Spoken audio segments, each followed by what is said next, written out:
Selamat malam, para pemirsa. Selamat datang di Pilihan Takdir. Kisah yang akan kami sampaikan malam ini adalah sebuah insiden yang menggemparkan seluruh lingkungan perumahan.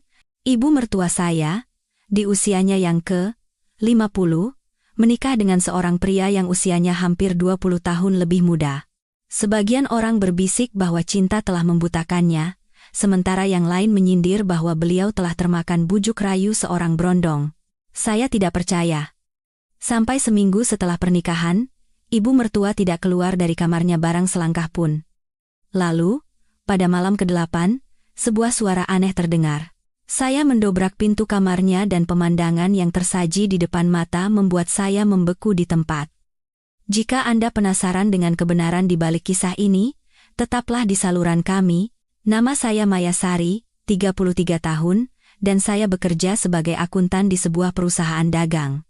Saya sudah menikah selama 6 tahun dan memiliki seorang putra berusia 4 tahun. Kehidupan pernikahan saya dengan suami pada umumnya tenang, jika saja bukan karena ibu mertua saya, Ibu Dewi Puspita. Para tetangga dulu sering bercanda memanggilnya Ibu Ratu. Tahun ini, di usianya yang ke-50, beliau adalah seorang janda yang telah lama ditinggal suaminya dan seorang diri membesarkan 2 putra. Suami saya, Budi, adalah putra sulung yang baik dan pekerja keras, sementara adik ipar saya, Aditya, yang baru berusia 20 terabuan, masih kuliah. Saat pertama kali saya menjadi menantunya, Ibu Dewi adalah sosok yang masih sangat anggun. Dengan postur langsing, rambut bergelombang yang elegan, dan tutur kata yang lembut, semua orang mengatakan bahwa ibu mertua tampak lebih muda dan cantik daripada menantunya. Awalnya, saya tulus menyayanginya. Beliau selalu berkata, ibu tidak punya keinginan lain selain melihat kalian hidup bahagia. Sekarang, ibu hanya ingin hidup tenang. Namun, setelah saya melahirkan putra saya, Leo, Ibu Dewi perlahan mulai berubah. Beliau mengubah gaya rambutnya, melakukan manikur, membeli gaun-gaun berwarna cerah, dan mulai mengunggah foto di media sosial. Saya bahkan pernah melihat fotonya dengan keterangan, usia 50 adalah usia kebebasan yang sesungguhnya. Saya pikir beliau hanya sedang bersenang-senang.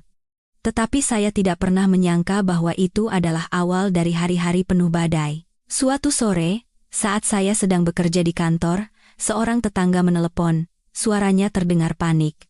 "Mbak Maya, ibu mertuamu sekarang ada di kafe dekat gerbang perumahan sama laki-laki muda. Kelihatannya mesra sekali." Dengan bingung, saya pulang dan bertanya kepada ibu. Beliau hanya tertawa dan berkata, "Oh, itu murid lama ibu. Anak muda sekarang kalau lihat apa-apa, imajinasinya suka aneh-aneh." Saya percaya, atau setidaknya mencoba untuk percaya. Namun, beberapa hari kemudian, ibu mulai sering bepergian dari pagi hingga malam, tanpa memberitahu tujuannya. Saya mulai khawatir. Suatu hari, beliau pulang larut malam dan tercium aroma parfum pria yang asing. Dengan cemas, saya bertanya dengan hati-hati, "Ibu, wangi sekali. Ibu habis pergi sama siapa?" Ibu melirik saya sekilas, lalu berkata dengan suara dingin dan pelan, "Aku juga punya hak untuk menjalani hidupku sendiri, kamu jangan ikut campur." Sejak saat itu, ibu menjadi orang yang sama sekali berbeda. Beliau menjadi lebih ceria, gaya berpakaiannya semakin muda, dan lipstik merah menyala selalu menghiasi bibirnya. Beliau bahkan membeli gaun ketat yang biasanya hanya dipakai oleh gadis berusia 20-an. Suami saya, Budi, hanya bisa menggelengkan kepala melihatnya. "Sudahlah, biarkan saja. Ibu sudah tua. Wajar kalau mau bersenang-senang." Namun, hati saya tidak tenang. Saya memiliki firasat buruk bahwa seorang wanita parubaya sedang terjun ke dalam bahaya yang tidak ia sadari. Suatu akhir pekan, saat kami sekeluarga sedang makan malam, ibu meletakkan sendoknya dengan pelan, lalu melontarkan satu kalimat yang begitu mengejutkan hingga saya hampir menjatuhkan piring saya. "Ibu mau menikah lagi." Tidak ada yang bisa bereaksi. Suami saya membelalakan matanya. "Apa? Ibu bilang apa?" "Ibu akan menikah." Namanya Rendra Hartono, usianya 32 tahun. 18 tahun lebih muda dari ibu. Ruangan itu diselimuti keheningan. Saya tercengang. "Ibu, Dengan wajah berseri-seri seperti calon pengantin, dengan tenang memisahkan duri dari ikan bakarnya. Wajah suami saya memerah karena marah, lalu ia membentak. "Ibu, apa ibu sudah tidak waras? Usianya hampir sama denganku, bagaimana bisa?"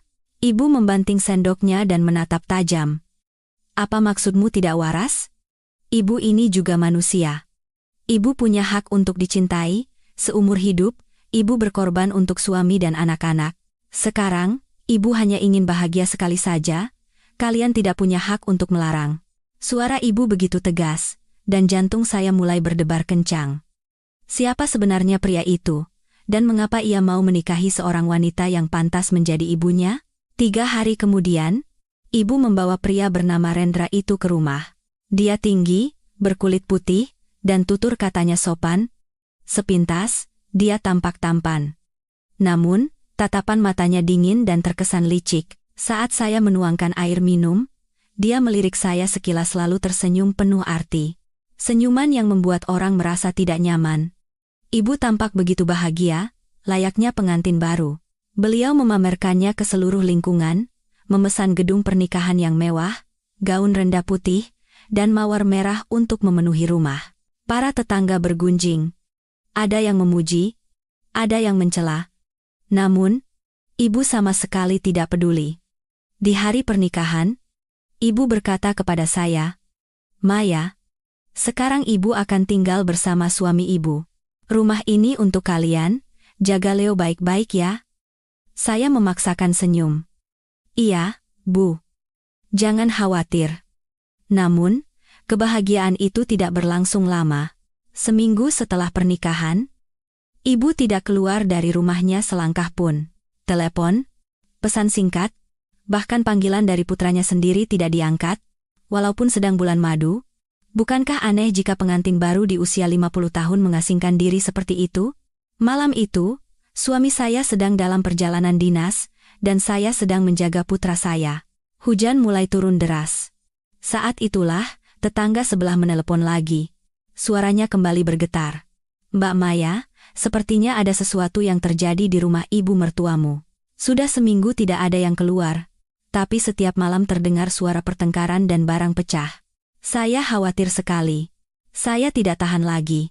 Saya mengenakan jas hujan dan berlari ke sana. Gerbangnya terkunci rapat, tetapi lampu di kamar tidur, lantai 2 menyala. Saya terus memanggil, tetapi tidak ada jawaban. Lalu, di tengah derasnya hujan, saya mendengar suara isak tangis seseorang.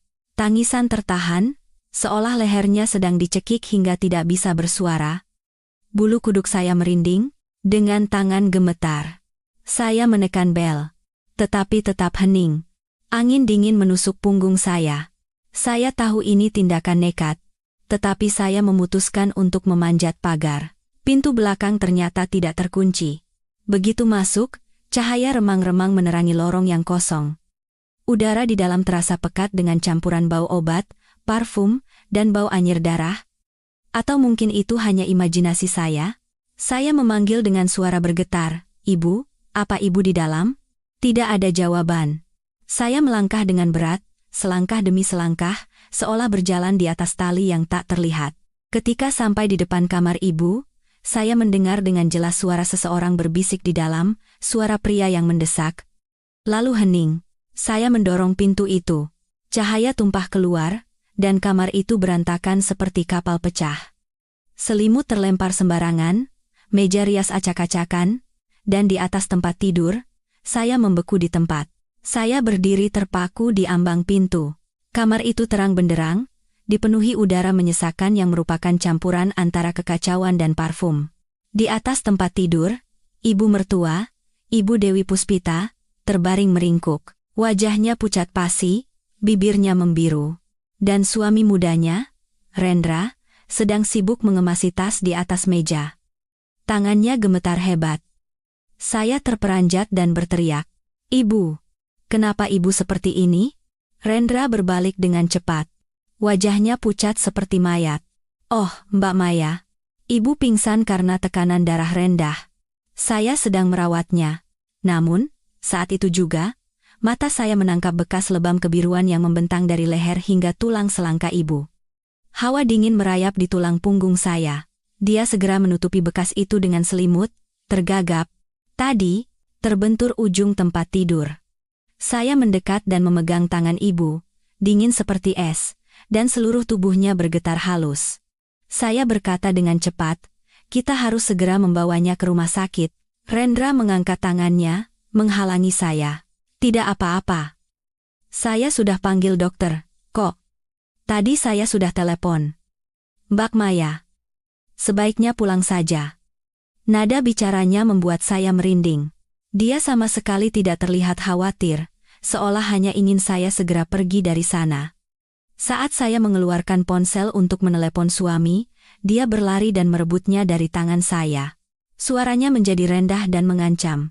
Mbak Maya, jangan keterlaluan. Sudah saya bilang dokter akan merawatnya.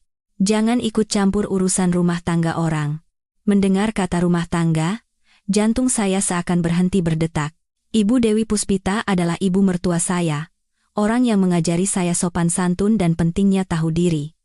Tetapi sekarang, beliau hanyalah seorang wanita lemah yang terluka dan tak berdaya. Dengan susah payah saya menenangkan diri dan mundur selangkah. Baiklah. Tapi saya akan kembali lagi. Saya pun berbalik. Namun, sebelum menutup pintu, saya melihat dengan jelas dia menutup tirai jendela, lalu menatap ibu dengan tatapan dingin tanpa sedikit pun rasa sayang. Malam itu, saya tidak bisa tidur. Di kepala saya hanya terbayang wajah pucat ibu. Suami saya belum kembali, dan saya hanya mengirim pesan singkat menceritakan situasinya. Suami saya membalas singkat, jangan terlalu sensitif, mungkin ibu benar-benar kelelahan. Tapi intuisi saya mengatakan ini bukan masalah sepele. Keesokan paginya, saya memasak bubur dan mengantarkannya ke rumah ibu. Pintunya masih terkunci rapat, setelah saya panggil berkali-kali, Rendra keluar dengan piyama. Rambutnya acak-acakan, wajahnya kuyu karena lelah. Dia menghalangi saya di depan pintu dan berkata dengan ketus, ibu sedang istirahat, beliau tidak mau bertemu siapapun. Saya meninggikan suara saya. Saya hanya ingin mengantarkan bubur. Taruh saja di situ. Nanti saya yang urus. Pintu dibanting dengan keras. Suara kering dan dingin itu seolah menampar pipi saya. Saya hanya bisa berdiri termangu. Hujan gerimis mulai turun membasahi bahu saya. Tetapi hati saya terasa terbakar. Seluruh lingkungan mulai bergunjing. Ada yang bilang Rendra dipecat dari perusahaan lamanya karena utang. Ada juga yang bilang dia hanya mendekati wanita-wanita tua yang kaya. Mendengar itu, seluruh tenaga saya seakan terkuras. 3 hari kemudian, suami saya pulang. Saya menceritakan segalanya, mulai dari bekas lebam hingga sikap aneh Rendra. Suami saya mengerutkan kening. Kamu ini terlalu curiga sama orang. Yang penting kan ibu senang. Biarkan saja beliau menikmati hidupnya. Tapi apa kamu tidak merasa ada yang aneh? Sudah seminggu ibu tidak keluar rumah, teleponnya juga tidak aktif. Suami saya terdiam, lalu menghela napas. Baiklah. Besok aku akan coba ke sana. Malam itu, suami saya benar-benar pergi ke rumah ibu. Tetapi 10 menit kemudian, dia menelepon saya. Suaranya terdengar berat. Ibu bilang dia baik-baik saja, tidak mau diganggu siapapun. Aku bahkan tidak bisa bertemu Rendra. Rumahnya gelap, dan ibu hanya membuka pintu sedikit, bicara beberapa patah kata, lalu langsung menutupnya. Mendengar itu, hati saya semakin berat, ada sesuatu yang sangat salah sedang terjadi. Pada malam ketiga, saya memutuskan untuk melakukan sesuatu yang tidak pernah saya bayangkan sebelumnya. Memasang kamera tersembunyi. Saya meminta bantuan seorang teman teknisi. Dengan berpura-pura mengantarkan buah, saya menyembunyikan kamera yang sangat kecil di dalam vas bunga di ruang tamu rumah ibu. 2 hari pertama, tidak ada hal aneh yang terjadi. Ibu masih tidak keluar dari kamarnya, dan Rendra selalu sibuk membersihkan rumah dan memasak. Namun, pada malam ketiga, sekitar pukul 1 dini hari, sebuah pemandangan yang membuat darah saya berdesir muncul di layar ponsel saya. Rendra tidak tidur.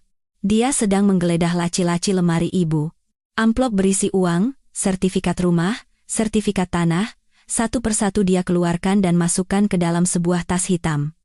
Saat itu, ibu keluar dari kamar dengan rambut acak-acakan. Suaranya bergetar. Rendra, Apa yang sedang kamu lakukan? Dia berbalik. Tatapannya sedingin es. Apa yang kulakukan? Mengambil bagianku. Tentu saja. Apa kamu pikir aku menikahimu karena cinta? Bodoh sekali. Saya menahan napas menyaksikan adegan itu. Ibu gemetar sambil memegang tangannya. Tapi, aku sudah memberikan segalanya padamu. Tolong, jangan lakukan ini. Rendra mendorong ibu dengan kasar ke sofa sambil menggeram. Kamu itu hanya mesin ATM-ku. Aku tidak butuh cintamu. Saya tidak percaya dengan apa yang saya lihat. Ibu mertua saya yang begitu angkuh, dipermalukan sedemikian rupa. Tepat saat itu, sebuah teriakan melengking terdengar dari video. Tolong! Dan layar menjadi hitam, sinyal kamera terputus. Saya melompat berdiri. Jantung saya berdebar seperti orang gila. Tanpa pikir panjang, saya menelepon suami. Mas? Bangun. Sesuatu terjadi pada ibu. Sebelum suami saya sempat memahami situasinya, saya sudah berlari keluar rumah. Hujan turun seperti ditumpahkan dari langit. Saat tiba, pintunya masih terkunci. Saya berteriak, "Ibu, buka pintunya." Tidak ada jawaban. Bersama suami, saya mendobrak pintu dan masuk. Pemandangan di depan mata membuat kami berdua membeku di tempat. Ibu Dewi Puspita terduduk di lantai. Wajahnya pucat pasi, memeluk erat sebuah tas berisi dokumen. Rendra telah menghilang. Di atas meja, ponsel ibu hancur berkeping-keping, dan di layarnya yang masih menyala samar, sebuah pesan singkat terbaca. Jika kau buka mulut, aku tidak akan tinggal diam. Seluruh rumah berantakan. Saya memapah ibu ke tempat tidur. Beliau tidak bisa berkata apa-apa. Hanya terisak-isak. Saya menatap suami saya dan berkata dengan suara tercekat. Sekarang, apa Mas masih berpikir aku terlalu curiga pada orang? Suami saya, dengan wajah putus asa, memegangi kepalanya dengan kedua tangan yang gemetar. Saya merasa kasihan sekaligus marah. Wanita berusia 50 tahun itu, hanya karena ingin menemukan kebahagiaan di usia senja, telah menyerahkan dirinya ke dalam cengkeraman serigala. Tapi semua ini belum berakhir. Keesokan malamnya, polisi menelepon suami saya. Mobil Tuan Rendra Hartono ditemukan di dekat jembatan lama. Tapi orangnya tidak ada, dan ada tanda-tanda perkelahian. Seluruh tubuh saya lemas. Mendengar berita itu, ibu langsung pingsan. Saat itu, saya sadar bahwa kegelapan yang sesungguhnya baru saja dimulai. Setelah malam yang mengerikan itu, rumah ibu mertua diselimuti keheningan yang berat. Pagi harinya, polisi datang untuk melakukan olah tempat kejadian perkara. Mereka mencatat semuanya, mengambil tas dokumen dan ponsel yang hancur sebagai barang bukti. Ibu hanya meringkuk di sudut ruangan dengan tatapan kosong. Saya dan suami duduk di sisinya, tak mampu menyembunyikan kebingungan kami. Seorang petugas bertanya, apakah akhir-akhir ini ibu bertengkar atau diancam oleh seseorang? Ibu terdiam cukup lama, lalu dengan suara gemetar akhirnya menjawab. Dia bilang akan pergi kalau rumah ini tidak dibalik nama atas namanya. Saya menolak, dan tadi malam dia mengamuk. Mendengar itu, suami saya mengepalkan tinjunya. Urat-urat di tangannya menonjol. Baru menikah kurang dari sebulan sudah minta harta? Ibu menundukkan kepalanya, air matanya menetes satu persatu. Aku pikir dia benar-benar mencintaiku. Mendengar itu, tenggorokan saya terasa tercekat. Wanita yang telah mengorbankan masa mudanya untuk anak-anaknya, akhirnya menemukan penghiburan, hanya untuk dipermainkan oleh seorang penipu. Setelah polisi pergi, saya merapikan rumah. Saat membersihkan, saya menemukan sebuah foto lama di bawah laci. Di foto itu ada Rendra, tetapi di sebelahnya bukan ibu mertua saya, melainkan wanita lain. Seorang wanita berusia 40 kotan dengan pakaian mewah. Di belakang foto itu, tertulis dengan tulisan tangan yang tidak rapi, Rendra, Wulan, Kenangan di Bali, 2021. Jantung saya berdebar kencang. Rendra punya wanita lain? Dan siapa wanita ini? Saya menunjukkan foto itu kepada suami, dia mengerutkan kening. Mungkin orang lama. Tapi melihat kemesraan mereka, sepertinya bukan sekadar hubungan biasa. Merasa ada yang janggal. Saya memutuskan untuk mencari tahu lebih lanjut. Saya ingat ada beberapa pesan yang mereka kirim sebelum menikah di ponsel lama ibu. Saya meminta izin ibu dan membuka ponselnya. Di kotak masuk, ada nomor asing yang disimpan dengan nama Rendra. Percakapan sebelum menikah penuh dengan kata-kata manis. Kau adalah hadiah terakhir dalam hidupku. Ayo kita menikah. Aku akan menjagamu selamanya. Namun, di sela-sela itu, terselip pesan-pesan lain yang dingin dan blak-blakan. Sudah dibalik nama sertifikat rumahnya? Kalau tidak, aku tidak akan datang ke pernikahan. Saya merasa muak. Sulit dipercaya kata-kata itu keluar dari mulut pria yang sama yang bicara tentang cinta. Saya memotret pesan-pesan itu untuk diserahkan ke polisi. Namun, yang mengejutkan, sore itu seseorang datang ke rumah. Seorang wanita berusia awal 40-an, tinggi, dengan rambut diikat rapi dan wajah yang tajam. Dia memperkenalkan dirinya, saya Wulandari, saya mantan istri Rendra. Saya dan suami saling berpandangan. Saya mempersilakannya masuk dan memberinya minum. Dia tersenyum pahit. Kalian berdua sekarang pasti sudah tahu. Manusia itu tidak mati. Dia hanya bersembunyi. Suami saya terkejut. Apa maksud Anda? Saya juga ditipu olehnya. Beberapa tahun lalu, dia mendekati saya karena mengincar uang saya, mengambil seluruh harta saya, lalu menghilang. Saya sudah lapor polisi, tapi tidak tertangkap. Lalu saya dengar kabar dia melakukan hal yang sama pada ibu Anda. Jadi saya datang untuk memberi peringatan. Wulandari mengeluarkan setumpuk dokumen dari tasnya. Foto, perjanjian pinjaman, surat gadai, kwitansi. Semuanya ditandatangani oleh Rendra, dengan nominal besar dan stempel merah. Dia melanjutkan. Utang lintah daratnya lebih dari 200 juta rupiah, kalau bukan karena saya, dia mungkin sudah mengapung di sungai sekarang. Tapi setelah saya lunasi semua utangnya, dia malah meninggalkan saya dengan tumpukan utang baru dan menghilang lagi. Saya gemetar karena marah. Pria itu bukan hanya serakah, tapi juga kejam. Saya bertanya, apakah Anda tahu di mana dia sekarang? Sepertinya dia masih berhubungan dengan beberapa teman lamanya. Mungkin dia bersembunyi di suatu tempat di sekitar sini. Suami saya segera menelepon polisi dan memberikan informasi ini. Saya menatap Wulandari, dan perasaan aneh muncul di hati saya.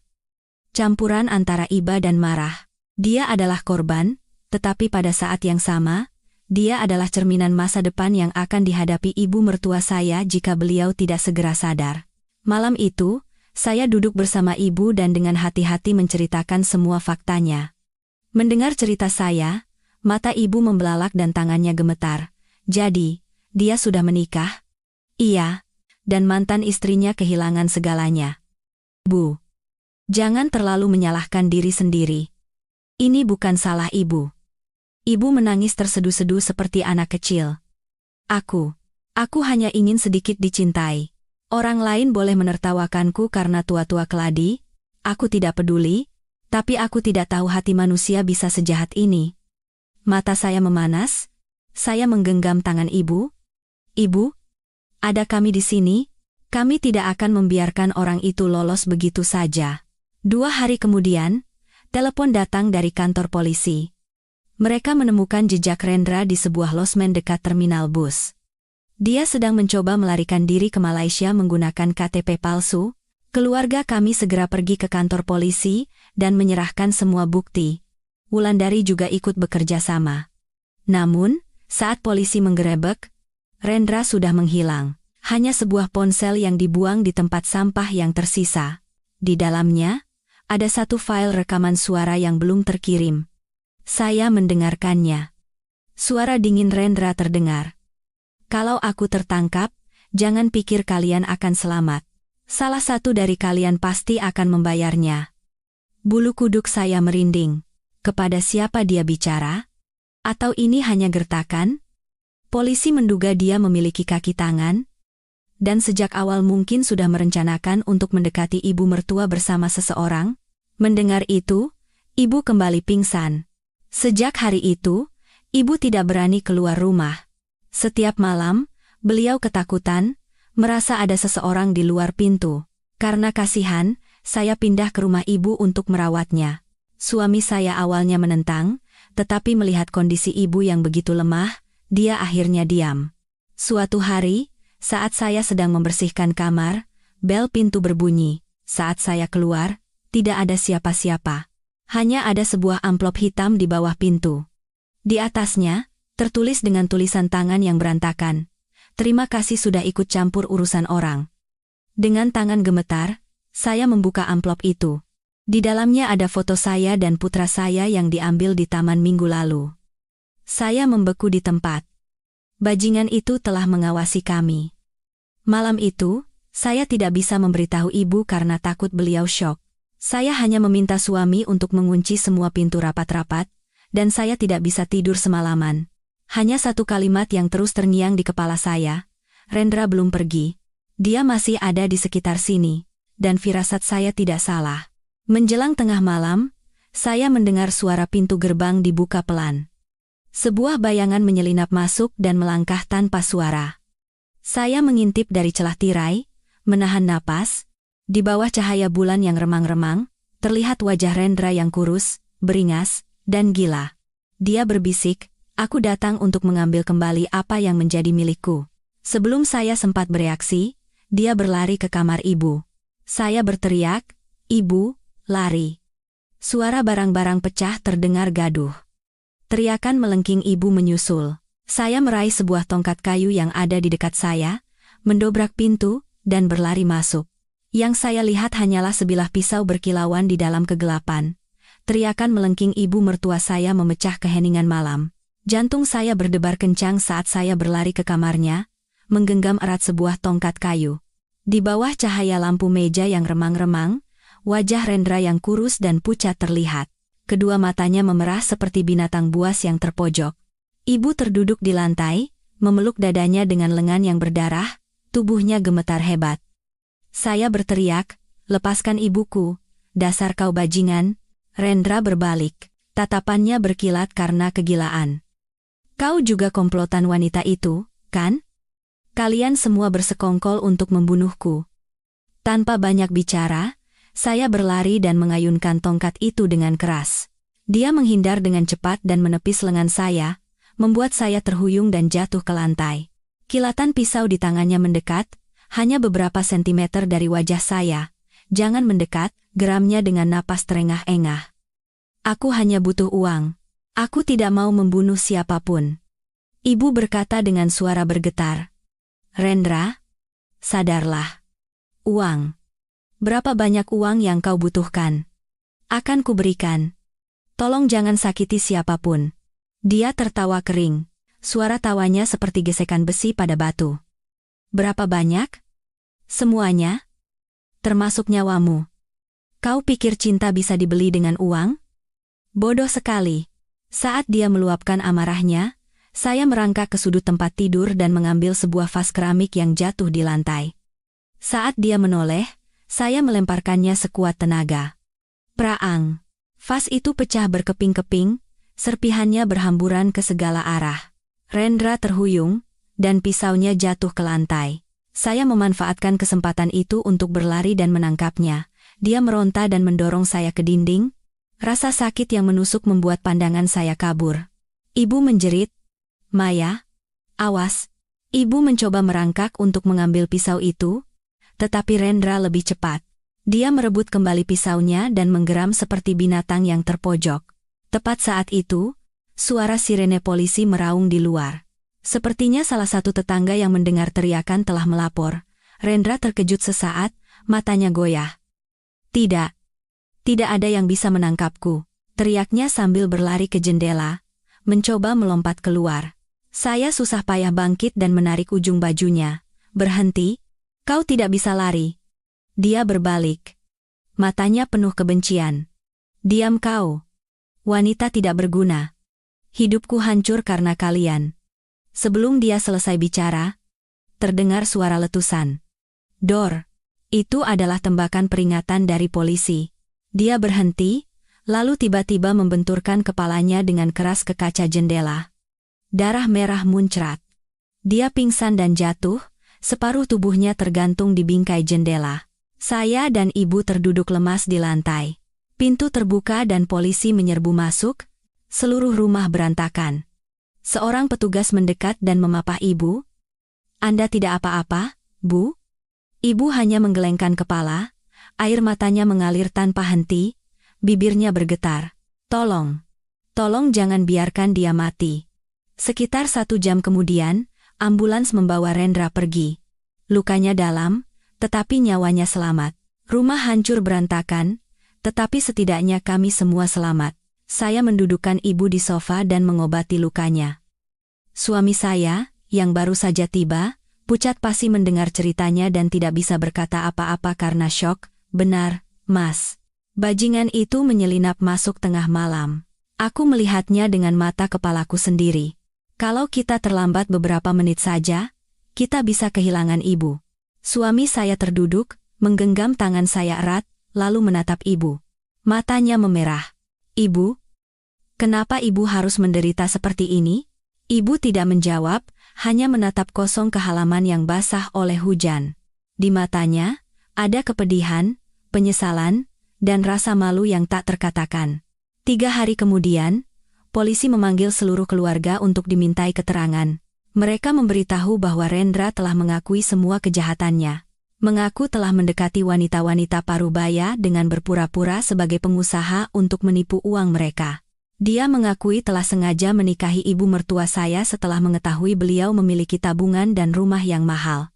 Dia bahkan berencana menjual tanah peninggalan almarhum ayah mertua saya, Bapak Prasetyo Wijaya. Namun, yang paling mengejutkan saya adalah pengakuan terakhirnya. Saya tidak melakukannya sendirian. Ada orang di belakang saya yang membantu saya mendekati wanita itu. Saya hanyalah bidak catur. Saya membeku. Ada dalang di baliknya? Siapa lagi? Penyidik menatap saya dan berkata perlahan. Menurut pengakuannya, dalang itu adalah seorang wanita bernama Wulandari. Saya tercengang. Tapi, Wulandari kan mantan istrinya. Benar. Tapi dia bukan sekadar korban. Dulu, dia dan Rendra mendirikan perusahaan fiktif untuk menipu wanita-wanita kaya. Setelah berpisah pun, mereka masih terus berkomunikasi. Kali ini, dialah yang mengusulkan agar Rendra menikahi ibu Anda, mengambil sisa hartanya, lalu kabur bersama. Ruangan itu sunyi senyap. Suami saya memukul meja dengan keras dan berkata dengan penekanan di setiap kata, jadi, dari awal semua ini hanya sandiwara. Saya mengepalkan tangan. Keringat dingin mengalir di punggung saya.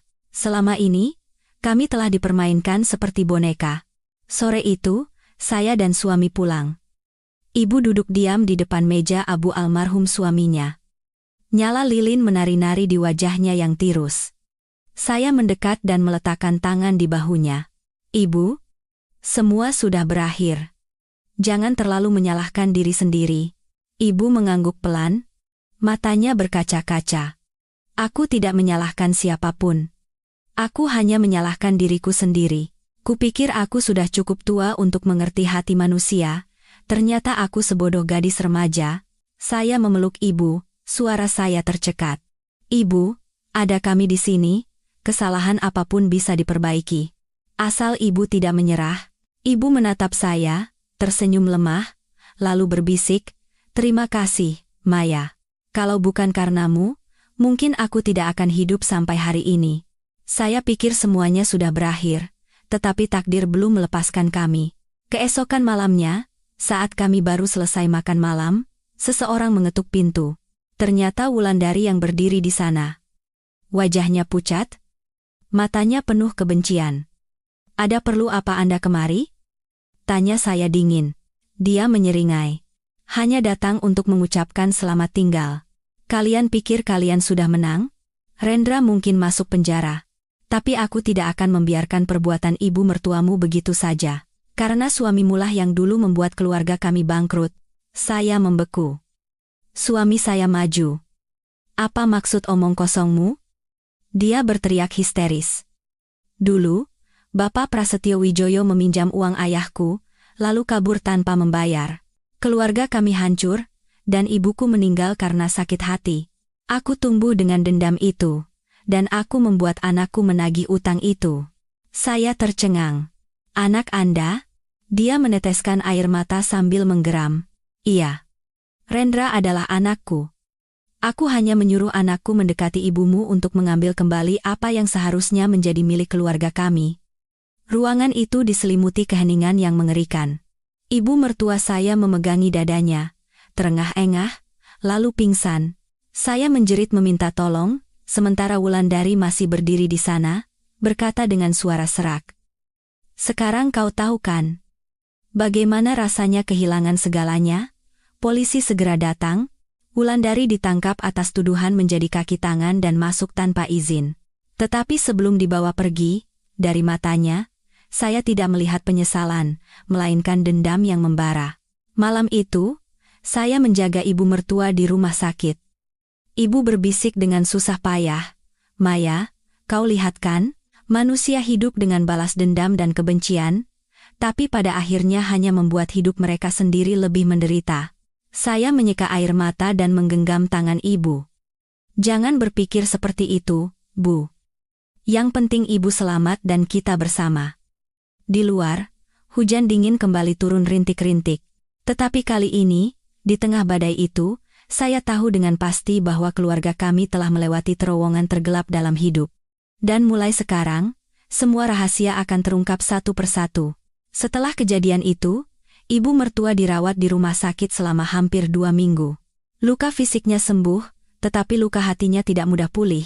Setiap malam beliau mengigau memanggil nama Rendra atau berteriak minta tolong dengan napas terengah-engah. Saya dan suami harus bergantian menjaganya. Suatu pagi, saat saya sedang merapikan selimut ibu, telepon suami saya berdering. Itu dari polisi. Mereka mengatakan telah membuka kembali berkas kasus lama almarhum ayah mertua saya, Bapak Prasetyo Wijoyo. Pernyataan Wulandari ternyata cocok dengan banyak detail dari kasus kebangkrutan beberapa puluh tahun yang lalu. Suami saya menatap saya dengan pandangan kosong. Polisi bilang ayah benar-benar terlibat dalam kasus itu. Saya terkejut. Apa? Tidak mungkin. Suami saya menghela napas, suaranya berat. Ayah pernah bilang usahanya bangkrut, tapi tidak pernah cerita kalau punya utang pada seseorang. Hati saya terasa berat. Jangan-jangan, tragedi hari ini berakar dari kesalahan masa lalu keluarga kami. 3 hari kemudian, polisi memanggil ibu untuk dimintai keterangan tambahan. Setelah pulang, ibu hanya duduk termenung di teras. Sinar matahari senja menimpa kerutan di wajahnya yang semakin dalam. Saya membawakan segelas air dan duduk di sampingnya. Ibu berbisik, "Maya, kalau kau dengar cerita ini, mungkin kau akan membenciku." Saya menatap ibu dan berkata dengan lembut, "Ceritakan saja, Bu." Apapun itu, ibu menatap ke kejauhan dan berkata dengan suara bergetar. "Waktu itu, memang benar ayah Budi meminjam uang dari ayah Wulandari. Mereka berbisnis kayu bersama, tapi gagal. Ayah Budi ketakutan dan kabur sendirian ke selatan, meninggalkan semua utangnya pada orang lain. Ayah Wulandari sangat terpukul sampai terkena stroke dan meninggal. Aku tidak tahu apa-apa saat itu. Aku baru tahu saat para penagih utang datang." Saya tercengang. Jadi, apa yang dikatakan Wulandari bukanlah kebohongan. Ibu berkata dengan suara tercekat. "Aku mencoba mencari mereka untuk membayar, tapi tidak tahu di mana mereka tinggal. Aku tidak menyangka dendam mereka tumbuh diam-diam seperti ini." Saya menangis tanpa suara. Di dalam hati saya, rasa iba dan takut bercampur aduk. Tali karma yang saya kira telah putus, kini menjerat kami semua dengan erat. Sore itu, polisi datang ke rumah. Mereka menyampaikan bahwa Wulandari telah mengakui segalanya. Dia mengaku telah menyuruh Rendra menikahi ibu mertua demi balas dendam. Namun yang mengejutkan, dalam pengakuannya, Wulandari mengklaim bahwa Bapak Prasetyo bukan hanya tidak membayar utang, tetapi juga merampas sertifikat tanah keluarganya. Mendengar itu, bibir ibu mertua bergetar dan beliau membeku di tempat. Tidak mungkin. Polisi menunjukkan sebuah surat perjanjian pengalihan hak guna tanah bertanggal tahun 1994 yang ditandatangani oleh Bapak Prasetyo. Di bawahnya tertulis, pihak pertama setuju untuk mengalihkan kepemilikan tanah kepada pihak kedua senilai 300 juta rupiah. Yang membuat semua orang terkejut, pihak kedua adalah ayah Wulandari, tetapi di kolom saksi tertulis nama Prasetyo. Suami saya melihat lebih dekat, wajahnya pucat pasi. Ini tulisan tangan ayah. Tapi kenapa posisinya terbalik begini? Seorang petugas menjelaskan. Kemungkinan dokumen ini digunakan untuk menyamarkan transaksi, lalu tanah itu dijual kembali ke pihak ketiga, dan uangnya diambil. Saya tercengang. Rahasia masa lalu yang terkubur selama 30 tahun, kini kembali sebagai pisau yang menusuk jantung orang-orang yang masih hidup. Malam itu, suami saya hanya merokok tanpa henti di teras. Saya mendekat dan menggenggam tangannya dengan lembut. Jangan terlalu menyalahkan diri sendiri, Mas. Itu kesalahan generasi sebelumnya, kita tidak bisa terus memikulnya. Suami saya tersenyum sedih. Tapi karena kesalahan ayah, ibu menderita dan orang-orang itu membalas dendam sampai sekarang. Kalau saja ayah tidak melakukannya waktu itu, semua ini tidak akan terjadi. Saya mengerti, di dalam hati suami saya sedang berperang antara rasa bakti dan rasa malu. Tetapi mungkin, menghadapi kenyataan adalah satu-satunya jalan untuk keluar dari penderitaan ini. Keesokan paginya, ibu keluar dari rumah sakit lebih awal. Hal pertama yang beliau lakukan adalah meminta saya mengantarnya ke rumah tahanan tempat Wulandari ditahan. Saya khawatir dengan kesehatan ibu, tetapi beliau berkata dengan suara tegas, "Aku harus bertemu wanita itu, setidaknya sekali." Di ruang besuk, kedua wanita itu duduk berhadapan. Yang satu rambutnya telah memutih, yang satu lagi matanya memerah karena dendam. Ibu, dengan tangan gemetar, meletakkan sebuah amplop di atas meja. Ini semua uang hasil penjualan rumah lama dan sertifikat tanah di Yogyakarta. Saya ingin menggunakannya untuk membayar utang suami saya pada ayah Anda. Wulandari tersenyum pahit, suaranya serak. Baru sekarang Anda mengatakan ini? Setelah saya kehilangan ayah saya, masa muda saya, dan anak saya menjadi penipu, saya tidak meminta pengampunan. Saya hanya ingin mengakhiri semua dendam ini di sini. Jika Anda menerimanya, utang di kehidupan ini lunas. Jika tidak pun, saya akan menitipkannya ke pengadilan. Hening sejenak. Setelah beberapa saat, air mata mengalir di pipi Wulandari. Dia tersenyum paksa dan berbisik. Mungkin, saya sudah lelah. Bertahun-tahun saya hidup hanya untuk balas dendam, tetapi semakin saya membenci, hati saya semakin sakit. Ambil saja. Saya tidak butuh uang lagi. Ibu mengambil kembali amplop itu dengan tangan gemetar. Matanya memerah. Bagi kedua wanita yang pernah menjadi musuh itu, pada akhirnya yang tersisa hanyalah luka mendalam di hati. Sore itu, saat kami kembali ke rumah, ibu sedang membakar sepucuk surat dengan tenang di halaman depan. Itu adalah surat tulisan tangan dari ayah Budi untuk ibu, di mana beliau berpesan untuk tidak pernah menyinggung kejadian hari itu. Ibu telah menyimpannya selama 30 tahun, tetapi sekarang sudah tidak diperlukan lagi. Api melahap kertas itu, melahap juga kenangan dari sebuah era. Saya menatap ibu, hati saya terasa berat sekaligus ringan. "Sekarang, ibu mau bagaimana?" tanya saya. Ibu tersenyum samar. "Aku mau membereskan semua harta, lalu pulang kampung, hidup tenang dengan menanam sayur. Selama ini aku mengejar hal-hal yang sia-sia, sampai lupa bahwa kedamaian hati adalah yang terpenting." Saya menggenggam tangan ibu. "Kemanapun ibu pergi, aku akan ikut." Ibu menatap saya, matanya berkaca-kaca. "Terima kasih. Kau satu-satunya orang yang tidak meninggalkanku di saat tersulit. Namun, hidup tidak memberikan istirahat yang mudah bagi siapapun." Malam itu, saat saya sedang menidurkan putra saya, sebuah telepon dari nomor tak dikenal masuk. Saat saya angkat, terdengar suara seorang pria dari seberang. "Aku berhasil kabur. Utang darah harus dibayar dengan darah."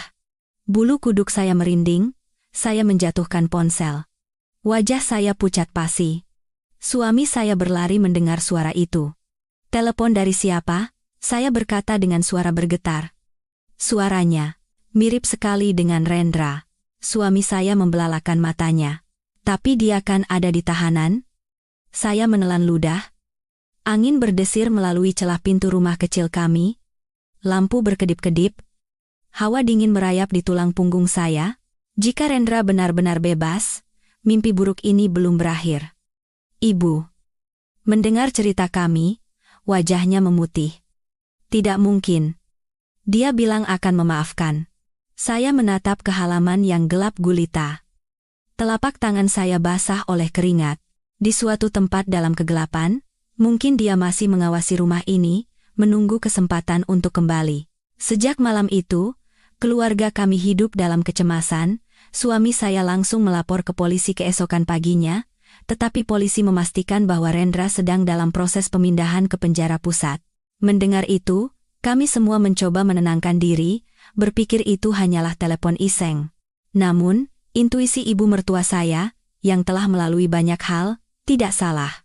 Ibu menjadi gelisah, tidak bisa makan atau tidur, terus-menerus melihat ke halaman atau terkejut menoleh ke belakang. Saya mencoba menghiburnya. Ibu, jangan terlalu khawatir, dia ada di penjara, bagaimana bisa menelpon? Ibu menggelengkan kepala, suaranya bergetar. Kamu tidak tahu. Tatapan matanya sebelum ditangkap bukanlah tatapan orang yang menyerah. 3 hari kemudian, saat saya sedang memasak makan malam, sebuah berita kilat di televisi membuat saya membeku. Pagi ini, sebuah mobil tahanan yang sedang memindahkan narapidana mengalami kecelakaan di tanjakan puncak. 2 petugas terluka dan seorang narapidana melarikan diri. Polisi saat ini sedang memburu buronan berusia 32 tahun, Rendra Hartono. Saya menjatuhkan sendok sayur. Kuahnya muncrat kemana-mana. Ya Tuhan, itu dia, gumam saya. Suami saya berlari dan melihat layar. Wajahnya memutih. Ibu mertua membeku di tempat, bibirnya hanya bergerak-gerak. Sudah kubilang, kan? Dia akan kembali. Udara di dalam rumah terasa berat. Kami bertiga hanya saling memandang tanpa bisa berkata apa-apa. Sore itu, petugas dari polsek setempat datang dan berpesan agar kami tidak keluar rumah dan mengunci pintu rapat-rapat. Jika melihat orang asing, segera lapor. Kami mengangguk, tetapi rasa takut meresap ke dalam setiap helaan napas. Malam harinya, saya tidak bisa mematikan lampu. Di luar, angin menderu-deru di jendela, dan gonggongan anjing yang sesekali terdengar membuat jantung saya berdebar tak karuan. Menjelang tengah malam, saya mendengar suara gemerisik di halaman. Saya melompat dari tempat tidur. Jantung saya seakan berhenti. Dari balik tirai, di bawah lampu teras yang berkedip-kedip, sebuah bayangan tinggi kurus sedang mengintip ke dalam. Saya gemetar dan mengguncang suami saya. Mas, bangun. Ada orang di halaman. Suami saya melompat, menggenggam erat sebuah tongkat. Saat dia membuka pintu, angin kencang berhembus dan pintu terbanting keras. Bayangan itu telah lenyap. Kami menyorotkan senter ke seluruh halaman. Hanya ada jejak sepatu basah, yang membekas jelas dari gerbang, hingga ke jendela kamar ibu. Bulu kuduk saya merinding. Itu pasti Rendra, tidak ada orang lain. Keesokan paginya, ada sepucuk surat terselip di bawah pintu. Di atas kertas kusut, tertulis dengan tulisan gemetar. Aku belum mendapatkan kembali apa yang menjadi milikku. Jangan pikir kau bisa menyembunyikannya selamanya. Aku akan kembali di saat yang paling tidak kau duga. Wajah saya memutih. Suami saya membaca surat itu dan memukul meja dengan keras. Bagus. Kalau dia mau balas dendam, akan kulaporkan lagi ke polisi. Tapi ibu melarangnya. Suaranya lemah. Tidak, Budi. Jangan dilawan lagi. Mungkin, masalah ini harus ibu selesaikan sendiri. Ibu, apa maksud ibu? Aku harus menemuinya untuk terakhir kalinya. Kalau dendam ini tidak diputus, dia tidak akan berhenti. Saya terperanjat. Ibu gila? Menemuinya itu sama saja bunuh diri. Ibu menatap saya dengan tatapan yang anehnya tenang. Ada beberapa kesalahan yang harus diselesaikan dengan tangan sendiri. Maya, keesokan siangnya, saat saya sedang memikirkan cara meminta bantuan polisi untuk melacaknya, ibu diam-diam keluar rumah. Saat kami menyadarinya, saya dan suami panik mencarinya. Di atas meja, tertinggal secari kertas yang ditulis terburu-buru, "Jangan khawatir. Aku hanya ingin bicara di villa kayu tua di hutan pinus." Jantung saya mencelos. Rumah itu adalah tempat persembunyian mereka saat baru menikah. Terpencil di pinggir hutan, tanpa pikir panjang, kami menerobos hujan dengan mobil. Jalan tanah yang berkelok-kelok basah kuyup, membuat ban mobil terus selip. Saya mencengkeram setir dengan erat. Jantung saya berdebar kencang. Saat tiba, villa kayu itu gelap gulita, pintunya sedikit terbuka, saya dan suami berlari masuk, tetapi ibu tidak terlihat. Hanya terdengar suara dari arah belakang. Ibumu aman? Kalau mau menemuinya, datanglah ke sumur tua di belakang rumah. Itu suara Rendra yang rendah dan dingin. Saya dan suami berlari ke halaman belakang, hujan semakin deras, angin menderu di antara pohon-pohon pinus. Di bawah sorotan senter, Rendra berdiri di tepi sumur, satu tangannya mencengkeram bahu ibu. Mulut ibu mertua disumpal, wajahnya pucat pasi. Suami saya berteriak, "Lepaskan ibuku." Rendra menyeringai, suaranya serak. "Aku hanya ingin mengambil kembali apa yang dirampas keluargaku. Wanita ini sudah berjanji akan membayarnya, tapi dia ingkar." Ibu bergumam dengan susah payah, "Aku sudah menyerahkan semuanya pada polisi. Biar mereka yang urus." Rendra meraung seperti binatang yang terpojok. "Aku tidak butuh keadilan. Aku butuh keadilan untuk ibuku." Lalu dia menyeret ibu ke tepi sumur. Saya berlari sambil berteriak, "Berhenti. Kalau kau membunuh ibu, hidupmu juga akan berakhir." Dia berbalik cepat. Matanya memerah. "Hidupku sudah lama berakhir." Dia mendorong ibu dengan keras. Ibu terhuyung. Tapi untungnya suami saya cepat berlari dan menariknya. Mereka bertiga bergumul. Saya panik, mengambil sekop yang ada di dekat sana, dan memukul bahu Rendra dengan keras. Dia menggeram dan terhuyung di atas tanah basah. Dari kejauhan, terdengar suara sirene. Polisi datang, tetapi Rendra, dengan mata berkilat gila, bangkit lagi. Dia mengeluarkan belati dari sakunya, dan langsung menyerang suami saya. Saya berteriak, "Budi, awas." Suami saya menghindar, tetapi bilah pisaunya menggores lengannya, darah muncrat. Tanpa pikir panjang, saya mendorong Rendra sekuat tenaga ke arah sumur. Dia kehilangan keseimbangan, terhuyung, dan setelah hening sesaat, dia terjun ke dalam sumur yang dalam. Terdengar bunyi blung dan air muncrat dengan keras, lalu hening. Saya terduduk lemas. Seluruh tubuh saya gemetar. Ibu memeluk saya dan menangis. "Maya, apa yang sudah kau lakukan?" Suami saya berlutut, terengah-engah. Air hujan dan air mata bercampur di wajahnya. Saat polisi tiba, mereka menyorotkan senter ke dalam sumur, tetapi Rendra tidak terlihat. Hanya ada beberapa potongan kain gelap yang mengapung di permukaan. Tim penyelamat mencari semalaman, tetapi tidak menemukan jasadnya. Hujan turun semakin deras, seolah menumpahkan dendam 30 tahun ke tanah yang dingin ini. Polisi menyimpulkan sementara bahwa kemungkinan besar dia tewas dan akan melanjutkan pencarian. Tapi bagi saya, tatapan gilanya yang terakhir terus menghantui. Sebagian dari intuisi saya mengatakan bahwa dia belum mati. 3 hari kemudian, kami pulang. Ibu mertua hampir kehabisan tenaga, seharian hanya duduk menatap keluar jendela. Suatu malam, saya melihat ibu mengeluarkan tasbih dari laci, menciumnya, lalu berbisik, "Manusia yang menanam dendam hanya akan menuai penderitaan. Semoga mulai sekarang, kedamaian menyertai rumah kita." Saya mengangguk pelan, tetapi saat angin berdesir masuk melalui celah pintu, saya seperti mendengar suara samar dari teras. Saat saya keluar, jejak lumpur basah tercetak jelas di atas ubin, jejak sepatu pria.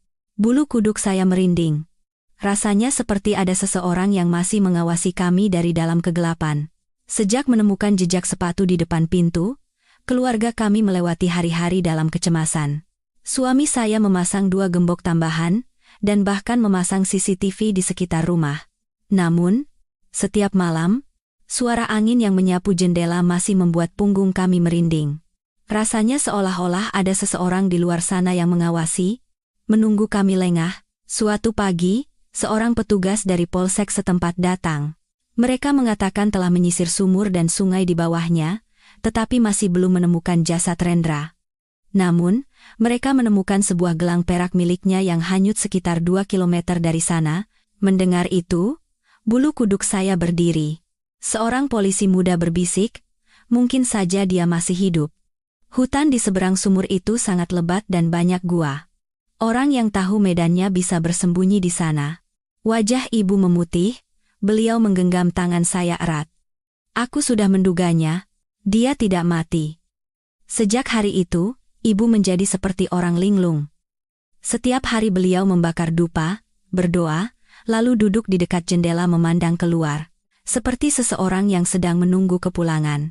Suatu malam, saya terbangun karena mendengar ibu berbisik di ruang tengah. Saya mengendap-endap keluar dan mendapati ibu duduk sendirian di depan meja abu almarhum ayah mertua, memegang foto lamanya.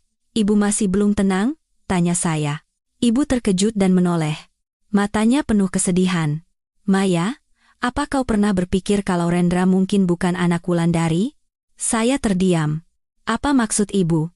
Ibu menghela napas dan berkata dengan suara gemetar, "Dulu, waktu ayah Budi kabur karena utang, dia sempat tinggal beberapa bulan di rumah Wulandari.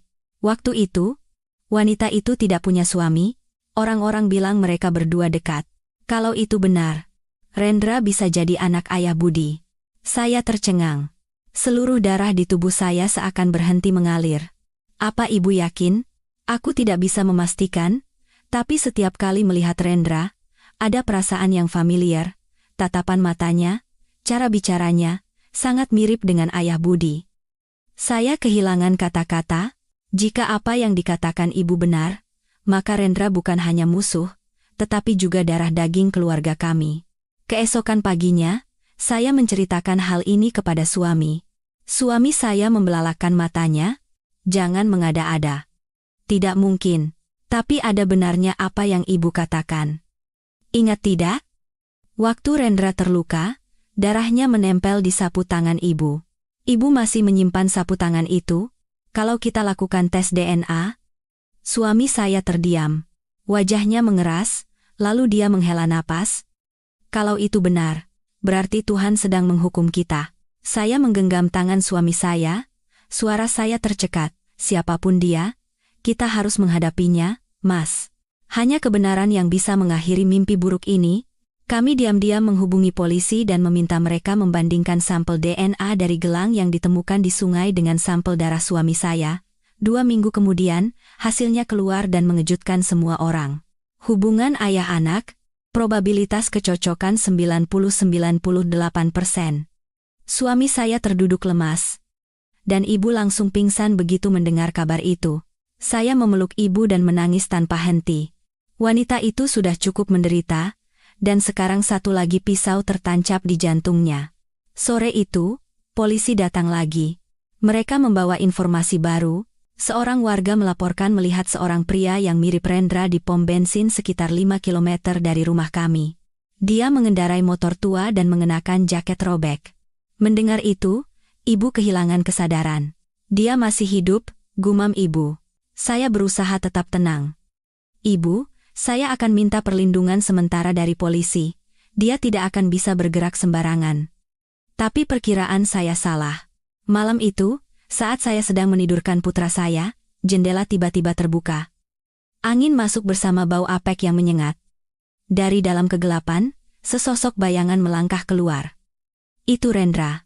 Wajahnya kurus, rambutnya acak-acakan, dan matanya menyala seperti bara api. Saya begitu ketakutan hingga tidak bisa berteriak. Dia memberi isyarat agar saya diam. "Jangan takut, aku tidak datang untuk menyakiti siapapun. Aku hanya ingin tahu kebenarannya." Saya bertanya dengan suara gemetar, "Apa yang kau inginkan?" Dia menatap saya lurus, matanya memerah. "Wanita itu telah membohongiku. Dia bukan ibuku. Saat aku di tahanan, seseorang memberitahuku bahwa aku adalah anak Bapak Prasetyo. Apa itu benar?" Saya tidak menjawab, dan dia berteriak dengan suara tercekat, "Jawab. Aku ingin tahu siapa aku." Keributan itu membuat ibu mertua berlari keluar dari kamarnya. Melihat Rendra, ibu terduduk dan tangannya gemetar. "Rendra, benar bahwa kau anak Bapak Prasetyo? Tapi aku sungguh tidak tahu." Dia mundur selangkah. Matanya membelalak, seolah tidak percaya dengan apa yang didengarnya. "Bohong. Kau ingin membuatku lemah agar bisa menangkapku lagi." Ibu berlari sambil menangis. "Sungguh.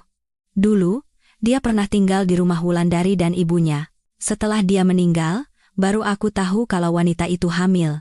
Aku menyembunyikan fakta itu untuk menjaga nama baiknya." Rendra berdiri terpaku di tempatnya. hujan mulai turun, dan angin menderu di atap. Wajahnya dipenuhi amarah dan penderitaan. Jadi, aku ini anak haram seorang pengkhianat.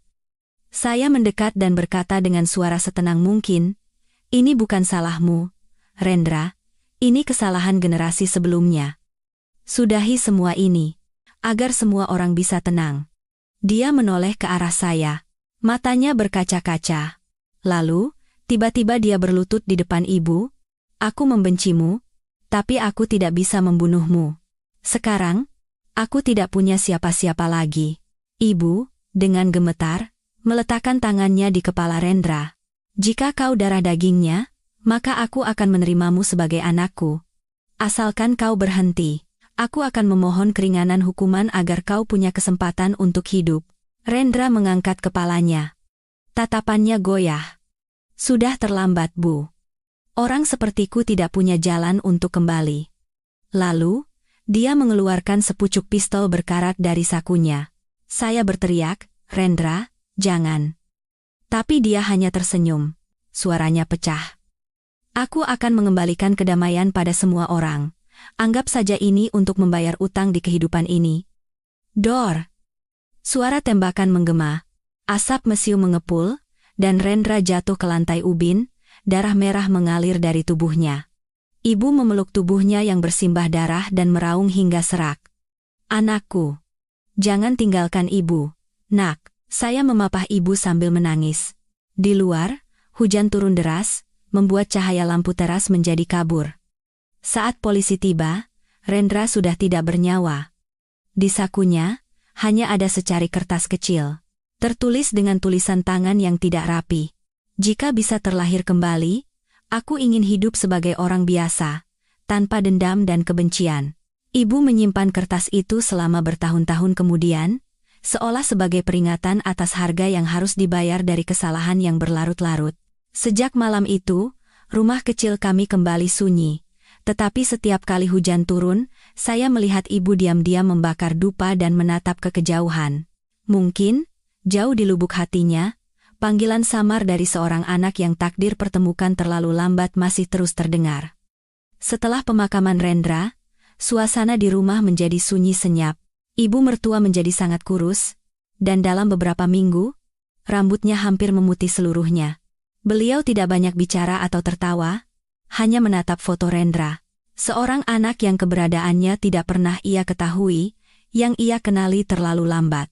Suami saya menyibukkan diri dengan pekerjaan, seolah ingin melupakan segalanya. Setiap malam, saya melihat ibu dan anak itu duduk termenung di teras, mendengarkan suara hujan yang jatuh di atap, dan tenggorokan saya terasa tercekat.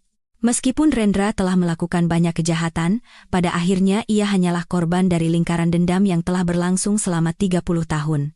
3 bulan kemudian, ibu mertua berkemas dan kembali ke kampung halamannya. Beliau berbisik seperti helaan napas, sisa hidupku, aku ingin habiskan dengan berkebun. Aku tidak mau ada yang menyinggung cerita lama lagi. Di sana, dengan menanam sayur, memelihara ayam, dan mendengarkan suara angin, mungkin aku bisa menemukan ketenangan. Saya mengangguk dan berpesan, Ibu, jaga kesehatan, kalau ada apa-apa, telepon saya atau Mas Budi. Ibu tersenyum, tetapi senyum itu begitu menyayat hati. Iya, Ibu tahu. Mungkin di kampung, Ibu bisa menemukan kedamaian yang tidak pernah Ibu miliki seumur hidup. Saya dan suami mengantar Ibu ke terminal bus.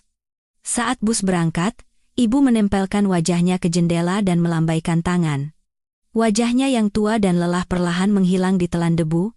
Saya tidak pernah membayangkan bahwa jalan itu, yang seharusnya menutup satu babak kehidupan, justru akan membuka rahasia lain dan luka yang lebih dalam. 2 bulan kemudian, saya menerima sebuah paket dari alamat tak dikenal di Bali. Di amplopnya hanya tertulis, untuk Mayasari, menantu Ibu Dewi Puspita. Tulisan tangan yang gemetar namun terasa familiar. Jantung saya berdebar kencang saat saya merobek surat itu. Di dalamnya ada sepucuk surat tulisan tangan dan sebuah foto lama yang sudah menguning. Di foto itu, almarhum ayah mertua saya, Bapak Prasetyo Wijoyo, berdiri di samping seorang wanita yang menggendong bayi. Di belakang foto tertulis, Bali, Mei 1993. Prasetyo, Wulan, dan Rendra. Saya tercengang. Di bawah foto itu, ada surat yang ditulis Rendra sebelum meninggal. Untuk Ibu, Mas Budi, dan Mbak Maya. Saat surat ini sampai di tangan kalian, mungkin saya sudah tidak ada di dunia ini. Saya membenci segalanya. Orang yang melahirkan saya, dan dunia yang membuat saya menjadikan saudara saya sendiri sebagai musuh. Tetapi setelah tahu kebenarannya, saya sadar tidak ada di antara kita yang benar-benar bersalah. Hanyalah takdir yang menjerat segalanya seperti jaring laba-laba, mencekik hingga sesak. Sebelum tertangkap, saya pergi ke Bali, tempat Wulandari dulu tinggal. Di loteng tuanya, saya menemukan foto ini dan buku hariannya. Di buku harian itu tertulis, Prasetyo tidak pernah berkhianat. Aku hamil Rendra karena dia menolongku dari sebuah kecelakaan. Aku berbohong bahwa dia adalah suamiku untuk menghindari gunjingan orang. Saya sadar, satu kebohongan itu telah menghancurkan dua keluarga, dan dia pun hidup dalam rasa bersalah seumur hidupnya. Sekarang, saya mohon pada Ibu, jika memungkinkan, tolong makamkan abu saya di samping ayah. Meskipun saya bukan putra sahnya, semua dosa ini berawal dari kesalahan kedua orang tua. Maafkan saya telah membuat Ibu menderita. Setelah saya pergi, saya hanya berharap semua dendam akan hilang seperti asap. Saya membaca sampai di situ, tangan saya gemetar. Surat itu basah oleh air mata. Rendra, yang hidup dalam dendam seumur hidupnya, baru menemukan pencerahan di ambang kematian. Yang lebih tragis dari kematian adalah menyadari kebenaran setelah semua jalan untuk kembali telah tertutup. Saya memberikan surat itu kepada suami. Setelah selesai membaca, dia terdiam cukup lama, lalu berbisik, "Dia lebih pantas dikasihani daripada dibenci. Kami memutuskan untuk menyembunyikan fakta ini dari Ibu, khawatir jantungnya yang lemah tidak akan kuat menanggungnya." Namun, 3 hari kemudian, Ibu menelepon. "Maya, Ibu sudah terima surat Rendra." Saya kehilangan kata-kata. "Ibu, tahu?" "Iya, kantor pos mengirimkan satu salinan ke sini juga." Semalaman Ibu membacanya berulang-ulang. Orang yang sudah mati masih memikirkan keluarganya, sementara yang hidup malah keras kepala dengan kebodohannya. Ada hal terakhir yang harus Ibu lakukan untuknya. Apa yang mau Ibu lakukan? Ibu akan memakamkan abunya di samping makam Ayah Budi, seperti keinginannya. Tenggorokan saya tercekat. "Ibu, apa Ibu benar-benar tidak apa-apa?" "Iya, siapapun yang berbuat salah tidak seharusnya dibuang begitu saja." Seminggu kemudian, saya dan suami pulang kampung. Di atas bukit yang berangin, di samping pohon beringin tua, ada makam ayah mertua saya. Di sebelahnya, sebuah makam kecil yang baru dibuat berdiri berdampingan. Ibu, mengenakan pakaian sederhana, dengan tangan gemetar menurunkan guci abu itu, beliau berbisik seperti hembusan angin, "Beristirahatlah dengan tenang, dendam berakhir di sini. Sekarang, aku tidak lagi berutang pada siapapun." Angin kencang bertiup, menerbangkan kelopak bunga di atas nisan. Saya berdiri di sampingnya, merasa seolah seluruh langit sedang menangis. Suami saya menundukkan kepala, air matanya menetes. Saya, mewakili ayah, mewakili ibu, dan mewakili Mas Rendra, akan hidup dengan benar untuk menebus semuanya. Ibu berbalik dan menggenggam tangan saya. "Maya, dalam hidup ada hal-hal yang tidak bisa diulang. Tetapi jika ada orang yang kita sayangi di sisi kita, dosa apapun bisa terhapuskan." Saya mengangguk. Mata saya memerah. Kata-kata ibu terdengar seperti titik akhir dari dendam yang telah berlangsung seumur hidup. 3 hari kemudian, saat kami akan kembali ke kota, seorang petugas pos datang. Dia memberikan sebuah amplop tersegel dengan stempel kantor polisi kepada ibu. Di dalamnya ada buku harian asli milik Wulandari yang ditemukan di rumah tuanya di Bali, persis seperti yang dikatakan Rendra. Ibu membuka buku itu dengan gemetar. Di halaman terakhir, tertulis satu baris kalimat yang membuat kami semua terdiam. "Jika suatu saat anakku mengetahui kebenarannya, tolong katakan padanya bahwa aku tidak pernah membenci siapapun. Aku hanya membenci diriku sendiri yang telah berbohong. Cinta yang sekali berubah menjadi dendam akan membunuh kedua jiwa." Ibu menutup buku harian itu. Air matanya menetes di punggung tangannya. "Setiap orang pernah berbuat salah. Tetapi jika tahu kapan harus berhenti, Tuhan pun akan mengasihani. Ibu menoleh ke arah saya dan berbisik, ibu akan tetap di sini, di sampingnya, dan di samping Rendra. Berdoa agar kedua jiwa itu bisa beristirahat dengan tenang. Saya memeluk ibu. Detak jantungnya yang bergetar terasa jelas di dada saya. Satu bagian dari kenangan telah ditutup, tetapi gaungnya masih tersisa. Siklus kebencian, cinta, dan pengampunan, selama 30 tahun akhirnya melebur ke dalam suara angin yang menyapu perbukitan hijau. 3 tahun berlalu. Setelah semua badai berlalu, kehidupan keluarga kami perlahan-lahan kembali tenang.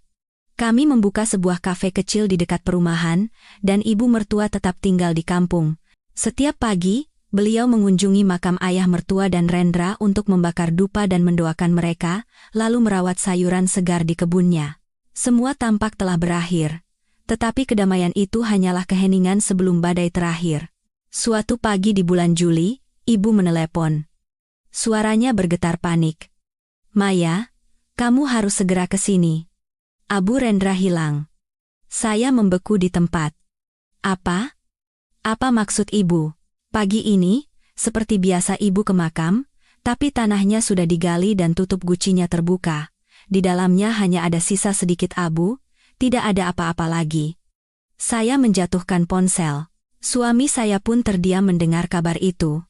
Kami segera berangkat ke kampung. Pemandangan di depan mata membuat saya merinding. Tanah di sekitar makam telah digali dalam-dalam. Bekas cangkul terlihat jelas. Guci abu yang terbuka tergeletak begitu saja. Bau tanah yang lembab membuat kaki saya ngilu.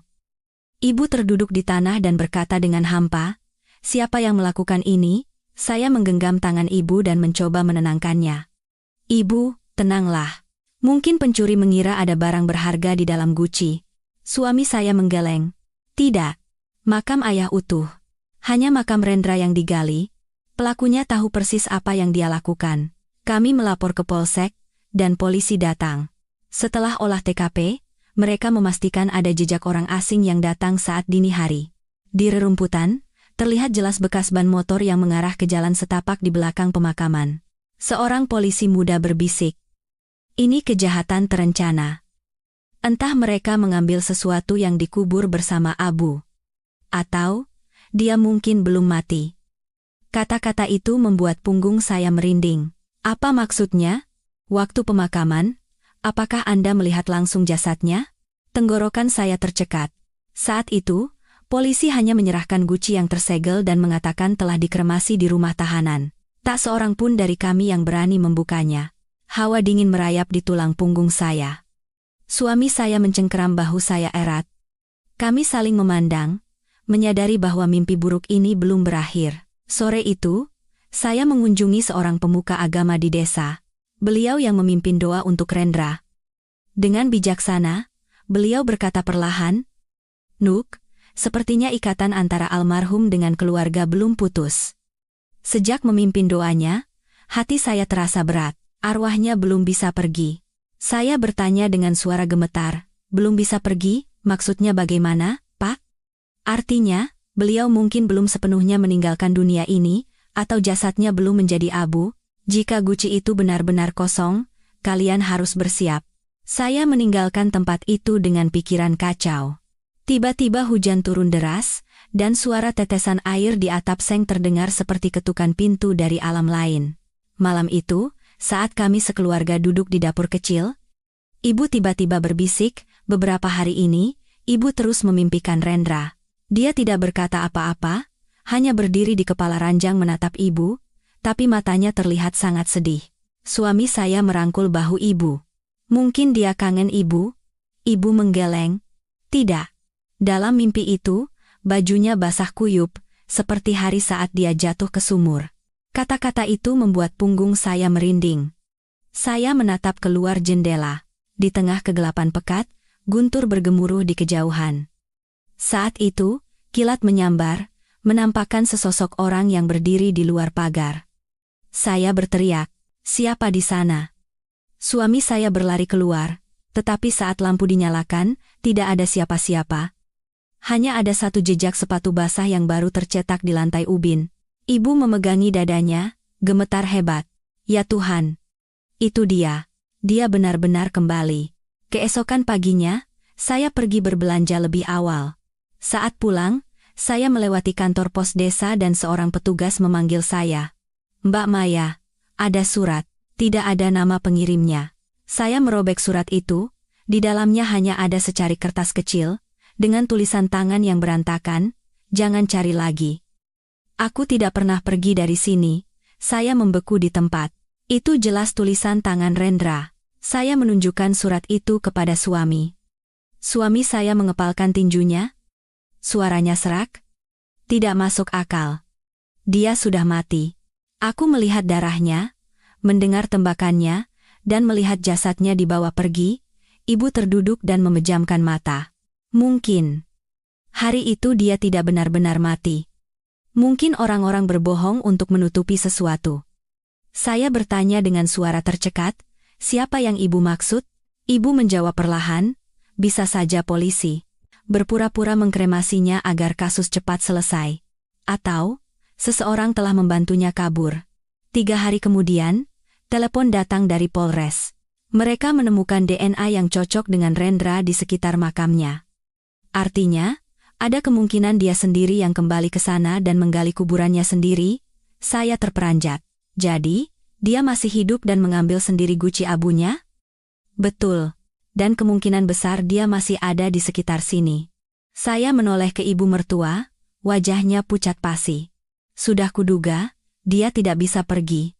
Dia masih di sini. Malam itu, hujan kembali turun deras. Angin berdesir masuk melalui jendela, suaranya seperti panggilan nama seseorang. Saya duduk di dekat jendela, mencoba meyakinkan diri bahwa itu hanya imajinasi. Tepat saat itu, seseorang melemparkan segumpal kertas kecil ke teras. Saya membukanya. Di dalamnya ada sebuah cincin perak yang sudah menghitam. Di cincin itu terukir 2 nama. Dewi, Rendra, cincin yang ibu pasangkan padanya di hari pernikahan. Dengan tangan gemetar, saya memberikan cincin itu pada ibu. Ibu menerimanya, lalu terduduk di lantai dan menangis terseduh-seduh. "Ya Tuhan, cincinnya." Suami saya menatap ke halaman, suaranya berat.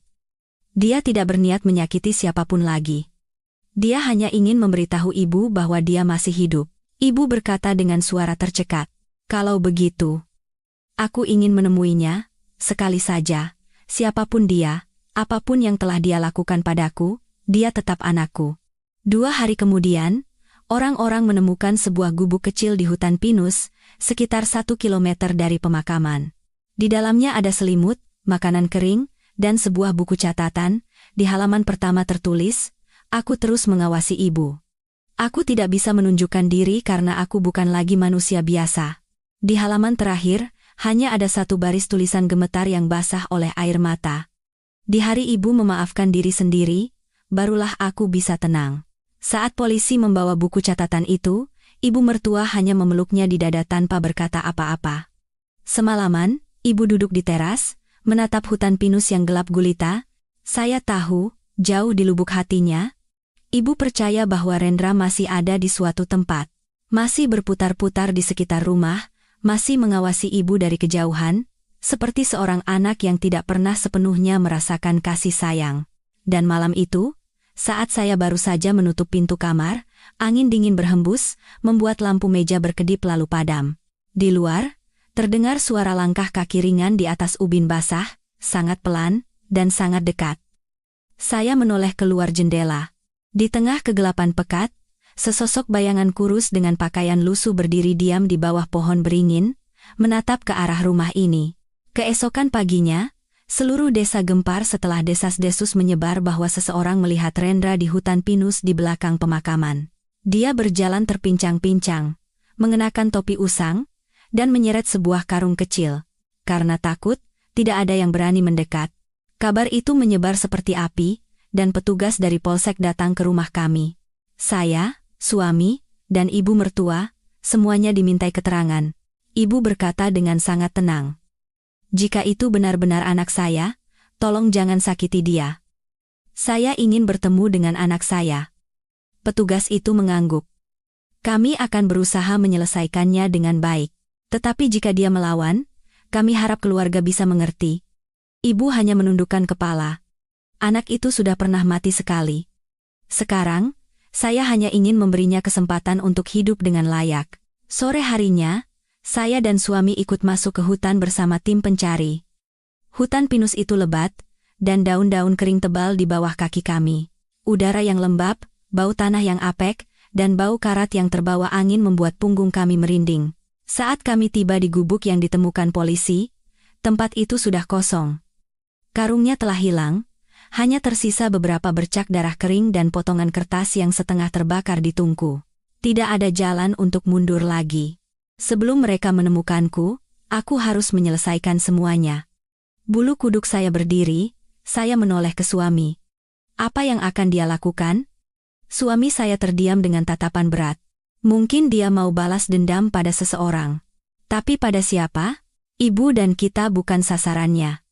Tepat saat itu, seorang petugas berteriak, "Pak Budi, Mbak Maya, kemari lihat ini." Sebuah ponsel tua yang terbungkus plastik ditemukan di batang pohon pinus di dekatnya. Saat dinyalakan, hanya ada satu video berdurasi 18 detik. Gambarnya goyang, dan suara serak Rendra terdengar. "Ibu, tahu siapa yang membuatku jadi seperti ini? Bukan Wulandari, bukan juga ayah, tapi wanita itu." Lalu layar menjadi hitam.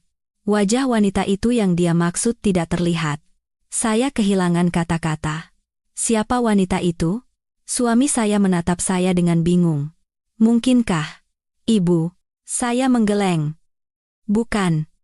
Ibu tulus mengasihaninya. Lalu siapa lagi? Polisi menyita ponsel itu untuk diperiksa, dan malam itu saya tidak bisa tidur. Segala kemungkinan berputar di kepala saya seperti pusaran air. Keesokan paginya, sebuah berita mengejutkan datang. Seorang wanita misterius telah menyerahkan diri ke Polres. Dia mengaku telah membantu Rendra kabur dari penjara dan menyediakan uang serta tempat tinggal di hutan. Wanita itu tak lain adalah adik kandung almarhum ayah mertua saya, yaitu adik ipar ibu mertua, Ibu Surya Wijoyo. Saya tercengang. Suami saya memukul meja. "Bibi Surya? Kenapa Bibi yang?" Kapolres berkata dengan suara tegas. Ibu Surya mengaku ingin membalas dendam pada kakak iparnya. Dia yakin bahwa saat almarhum suaminya kabur dulu, Ibu Dewilah yang menghasutnya hingga bangkrut. Dia menyimpan dendam dan menemukan Rendra, anak yang terbuang, lalu menggunakannya sebagai alat balas dendam. Saya berteriak, "Jadi, dalang dari semua ini adalah Bibi?" "Betul, Ibu Surya yang memperkenalkan Rendra pada Wulandari, mengajarinya cara mendekati Ibu Dewi, dan merencanakan pernikahan untuk merampas hartanya. Setelah Rendra ditangkap, dia diam-diam membantunya kabur." Semua orang terdiam. Ibu mertua, yang duduk di samping, wajahnya sepucat kertas dan bergumam, "Tidak mungkin. Surya tidak mungkin melakukan ini padaku. Aku sudah berbuat baik padanya." Petugas itu mengangguk dan berkata dengan suara berat, "Dendam, sekali bersarang di hati manusia, bisa lebih menakutkan dari senjata, Bu." Dan lagi, Ibu Surya mengaku satu hal mengerikan lagi saat pemeriksaan. Rendra tidak tewas karena jatuh ke sumur. Itu sandiwara yang saya buat. Dia terluka parah, dan saya yang menariknya keluar dan menyembunyikannya di hutan. Tapi dia tahu segalanya. Tahu bahwa saya hanya memanfaatkannya. Beberapa hari sebelum menghilang, dia bilang mau menemui ibunya. Saya melarangnya. Tapi dia tidak mendengarkan. Saya tidak menyangka dia akan benar-benar melakukannya. Mendengar itu, ibu terduduk di lantai dan menangis histeris. Beliau terisak-isak hingga sesak napas. Jadi, dia tidak membenciku. Dia hanya ingin bertemu ibunya untuk terakhir kalinya. Ruangan itu diselimuti keheningan. Malam itu, saya dan ibu kembali ke makam Rendra. Langit malam terasa dingin, dan bulan bersinar samar di balik awan kelabu. Ibu terduduk di samping makam dan berkata dengan suara gemetar, "Nak, ibu sudah tahu semuanya. Ibu sudah memaafkan semua orang. Bibimu, orang-orang yang menyakiti ibu, semuanya. Kalau kau masih di sekitar sini, pergilah dengan tenang." Angin kencang bertiup, memadamkan lilin di tangan saya. Dalam keheningan itu, saya mendengar sesuatu jatuh dengan ringan di belakang saya. Saat saya berbalik, ada sebuah foto kecil yang basah tergeletak di tanah. Saya mengambilnya dan membersihkannya. Di foto itu, tampak Rendra dan ibu mertua yang diambil diam-diam dari kejauhan. Di belakangnya, tertulis dengan tulisan tangan yang tidak rapi. Aku terus mengawasi ibu. Tapi sekarang aku akan benar-benar pergi jauh. Ibu, dengan gemetar, menangis tanpa henti. Dia masih hidup. Dia masih hidup. Maya. Saya menggenggam tangan ibu, suara saya tercekat. Mungkin dia melakukan ini agar hati ibu tenang. Ibu mengangguk pelan. Itu juga sudah cukup. Siapa yang tahu atau tidak, asalkan hati ini damai, itu sudah cukup. Sebulan kemudian, kasus ini ditutup. Ibu Surya divonis 4 tahun penjara atas tuduhan menyembunyikan buronan dan menghalangi penyelidikan. Sebelum pergi, dia memegang tangan ibu mertua dan menangis. Mbak Yu, saya yang salah. Saya benci Mbak Yu karena mengira Mbak Yu merebut Mas Prasetyo dari saya. Tapi pada akhirnya, sayalah yang membuat Mas Prasetyo hidup tidak mati pun segan. Maafkan saya. Ibu menatapnya dan berkata dengan suara serak, kita sama-sama perempuan. Dendam hanya akan membuat perempuan lebih menderita. Aku memaafkanmu, tapi kau juga harus memaafkan dirimu sendiri.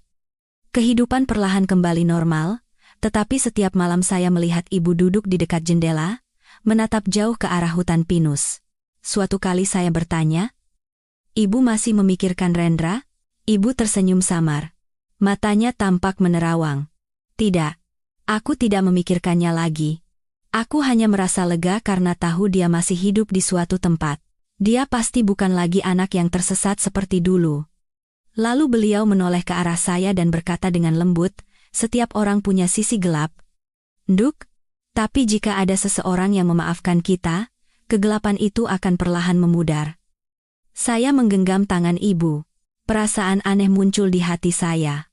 Di tengah semua tragedi, satu-satunya yang tersisa adalah kasih sayang manusia. Sesuatu yang lebih kuat dari dendam manapun, tetapi rapuh seperti cahaya lentera. Di luar, fajar mulai menyingsing. Sinar matahari pertama menembus hutan pinus dan menyelinap melalui celah jendela. Dalam kabut pagi, saya seperti melihat sesosok bayangan kurus dengan pakaian abu-abu berdiri di bawah bukit, tersenyum ke arah rumah kecil kami. Saat saya berkedip, bayangan itu lenyap. Hanya tersisa suara angin dan aroma dupa yang samar di udara. Mungkin, Rendra telah benar-benar menemukan kebebasannya. 5 tahun berlalu. Setelah semua badai reda, kehidupan keluarga kami akhirnya menemukan kedamaian yang langka. Suami saya kini menjadi pemilik sebuah bengkel kayu kecil, dan saya mengelola kafe keluarga kami. Ibu mertua masih tinggal di kampung, setiap pagi merawat sayuran di kebun dan sore harinya membakar dupa di meja abu ayah mertua dan Rendra. Semua tampak telah berakhir, tetapi takdir sekali lagi menguji hati manusia. Hari itu, cucunya, Leo, yang kini berusia 8 tahun, sedang berlarian di rumah neneknya. Saat menggeledah sebuah peti kayu tua, anak itu berteriak, "Nenek, ada foto bagus di dalam kotak ini."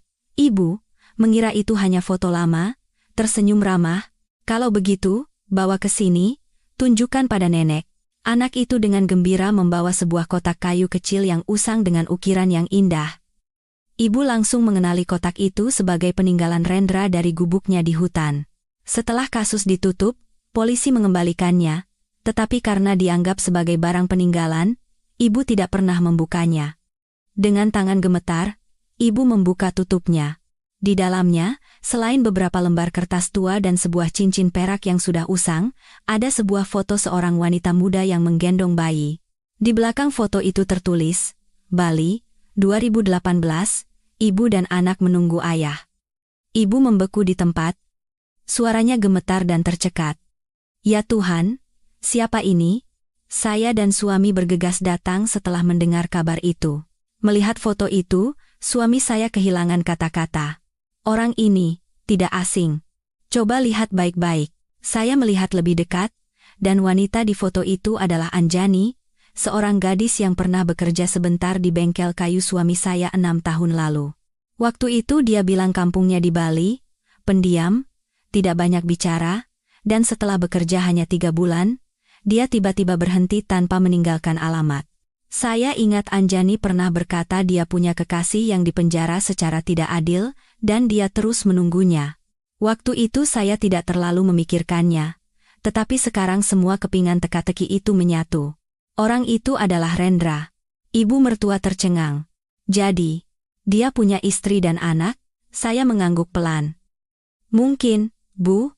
Fotonya diambil tahun 2018, dan dia ditangkap akhir tahun 2020. Mungkin saat itu dia sudah punya anak. Suami saya menggenggam tangan saya erat, suaranya berat.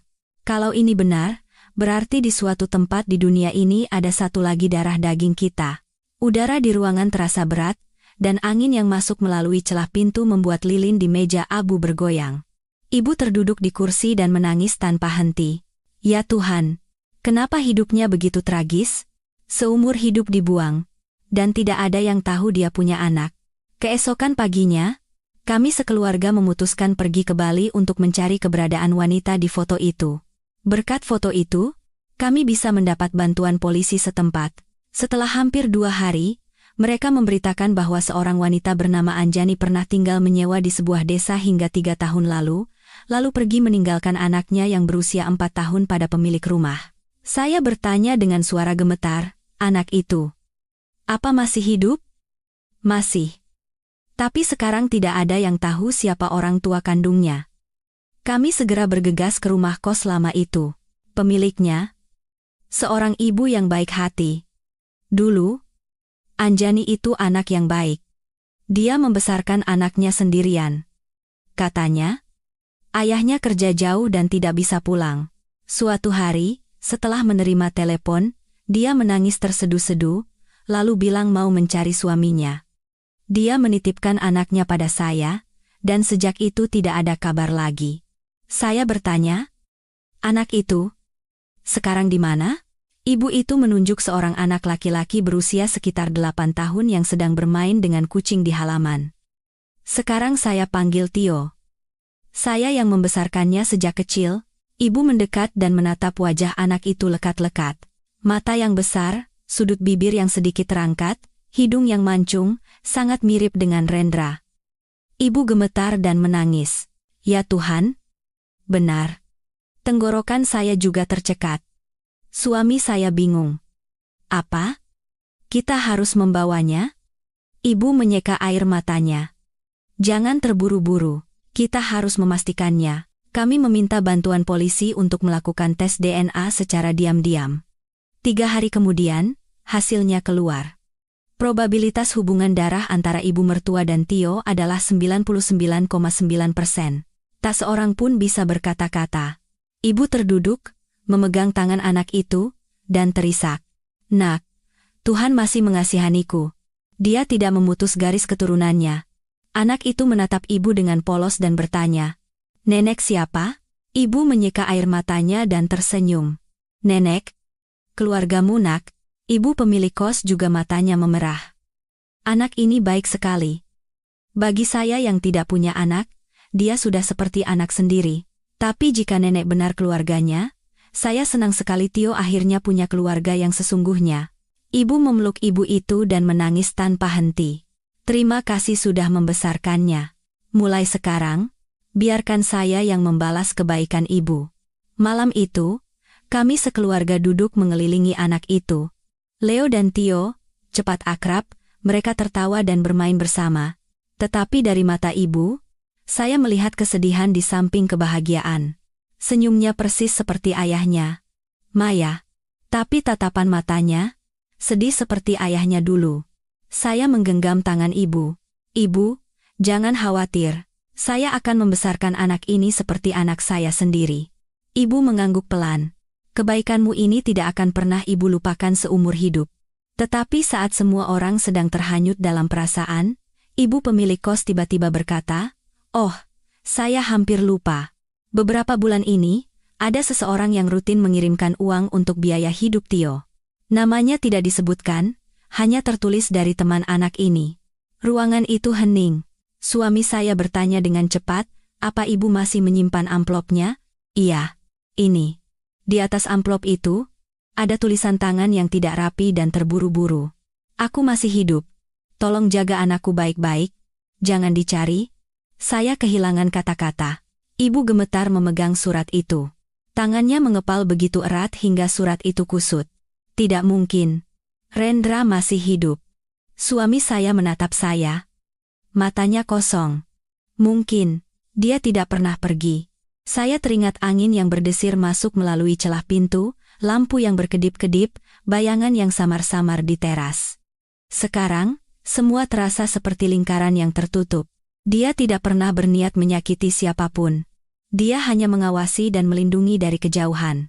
Dalam perjalanan pulang, ibu diam-diam menatap pegunungan Bali yang diselimuti kabut putih dari dalam mobil. Beliau berbisik seolah pada dirinya sendiri. Jika kau masih hidup, ibu hanya berharap kau hidup dengan tenang. Jika kau memang sudah pergi, percayalah bahwa hal terindah yang kau tinggalkan di dunia ini adalah anak ini. Saya menggenggam tangan ibu. Mata saya memanas. Ibu, Tuhan itu adil. Dia mengambil banyak hal dari ibu, tapi dia juga meninggalkan darah daging Rendra agar ibu bisa kembali menyayangi. Mobil melaju perlahan menembus kabut pagi.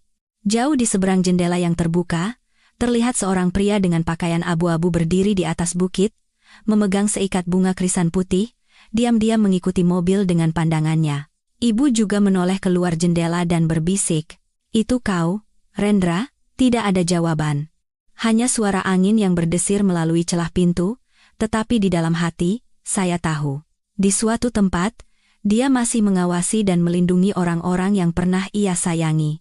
Musim gugur di Bali tahun itu, kabut telah sirna, dan angin sejuk menyapu di antara pohon-pohon pinus tua, membuat hati terasa dingin sekaligus damai. Keluarga kami kembali mengunjungi pulau ini untuk terakhir kalinya. Bukan untuk mencari seseorang, tetapi untuk mengakhiri segalanya. Mengakhiri tragedi dan dendam yang telah berlangsung selama 30 tahun. Kami membawa buku harian Anjani, wanita yang dicintai Rendra dan ibu dari Tio. Buku itu ditemukan di laci tua di kamar kos lamanya. Kertasnya telah menguning, dan aroma bunga samar tercium dari setiap halamannya. Ibu perlahan membuka buku harian itu dan membacanya. Setiap barisnya seperti pisau tajam yang menusuk jantung. Di hari Rendra menjadi buronan, dia datang menemuiku. Seluruh tubuhnya penuh luka, matanya memerah, tapi dia tersenyum. Dia bilang dia tidak ingin ada yang tahu dia masih hidup. Hanya dengan begitu, ibunya bisa tenang. Dia memintaku menyembunyikan anak kami, dan jika dia tidak bisa kembali, tolong katakan pada anak itu bahwa ayahnya adalah orang baik. Dia tahu hidupnya tidak bisa diulang, tapi dia memilih untuk menyelamatkan seorang anak yang dibuang di jalan hari itu. Anak itu sekarang telah kembali ke pelukan neneknya. Tolong jaga dia baik-baik untukku. Hanya dengan begitu, aku bisa tenang. Ibu kehilangan kata-kata.